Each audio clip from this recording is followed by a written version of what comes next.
এক সপ্তাহের মধ্যে ট্যারিফ সমস্যার সমাধান না হলে চট্টগ্রাম বন্দর বন্ধ করে দেওয়ার হুঁশিয়ারি দিয়েছে পোর্ট ইউজার্স ফোরাম।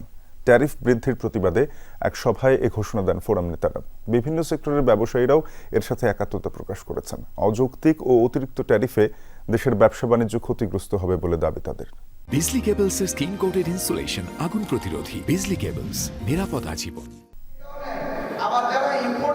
চট্টগ্রাম বন্দরে বিভিন্ন সেবায় অযৌক্তিক ও অতিরিক্ত ট্যারিফ আরোপের প্রতিবাদে নেভি কনভেনশন সেন্টারে সর্বস্তরের ব্যবসায়ী ও উদ্যোক্তাদের নিয়ে প্রতিবাদ সমাবেশ ডাকে পোর্ট ইউজার্স ফোরাম।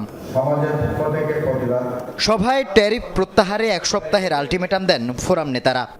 এক সপ্তাহের মধ্যে যদি এটা সমাধান করা না হয় তাহলে চট্টগ্রাম বন্দর বন্ধ করে দেওয়া হবে। সিএনএফ এজেন্ট অ্যাসোসিয়েশন আগামীকাল থেকে 4 ঘন্টা কর্মবিরতি পালন করবে।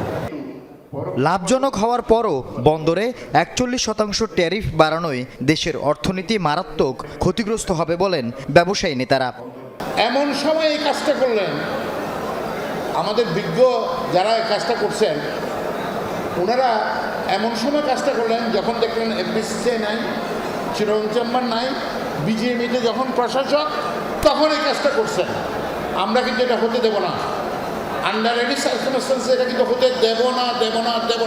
এটা কি বাটপারি নাকি জোর চুরি, কোনটা? একই ট্যারিফ তো মংলা বন্দরেও আছে, একই ট্যারিফ পায়রা বন্দরেও আছে, সেখানে বাড়া হয়নি। তাহলে চট্টগ্রাম বন্দরকে নিয়ে এত কেন কারসাজি? বন্দর রক্ষা এবং ব্যবসা বাণিজ্যের স্বার্থে ঐক্যবদ্ধ পদক্ষেপ গ্রহণের তাগিদ দেন বিভিন্ন সেক্টরের ব্যবসায়ীরা।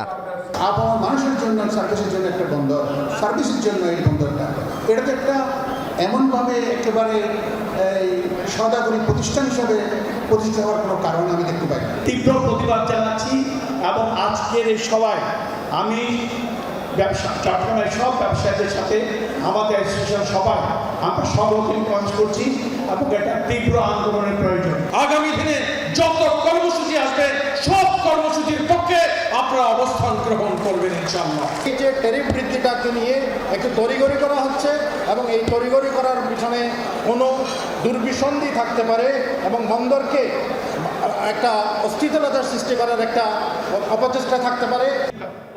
আল আমিন শিকদার, যমুনা নিউজ, চট্টগ্রাম।